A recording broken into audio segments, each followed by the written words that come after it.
Good morning, I'm Amanda Kenny. An explosion in a French embassy, update on the West Virginia teacher strike, and a sports run-through. All this and more on today's Franciscan Beat News Brief.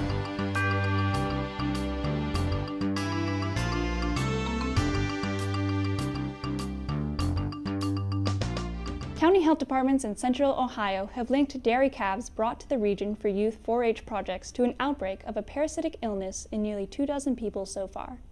The Clark and Champaign County health departments say they're investigating 23 possible cases linked to the calves sold to children. West Virginia public school students are in limbo with their classes closed for a 7th straight class day as teachers fight for pay raises. West Virginia's Senate Republican majority refused Thursday to take up House-passed legislation to grant teachers and service personnel a 5% pay raise. A White House spokeswoman says President Donald Trump is not concerned about the stock market decline following his announcement of new aluminum and steel tariffs. Sarah Huckabee Sanders said Friday that, quote, the president is still focused on long-term economic fundamentals. Trump's decision to impose punishing tariffs on steel and aluminum imports has escalated tensions with China and other trading partners and raised the prospect of higher prices for American consumers and companies. Walmart says it will no longer sell firearms and ammunition to people younger than 21 and would also remove items resembling assault-style rifles from its website.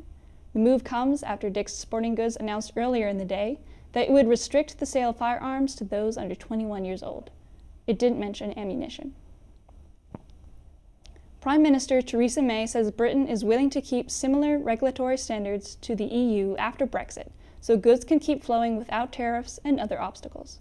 She also said Britain will seek to remain part of some EU agencies, such as those governing medicines and aviation safety.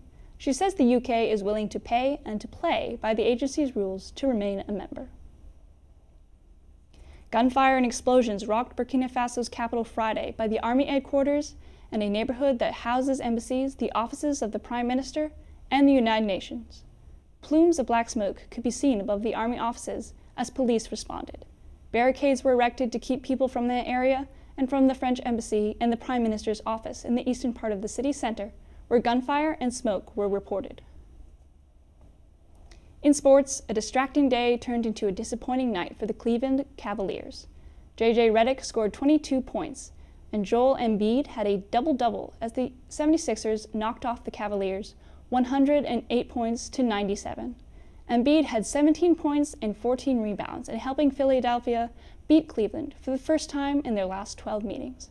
The Cavaliers erased most of a 13-point deficit in the fourth quarter and trailed 95-94 until the Sixers went on an 8-0 run.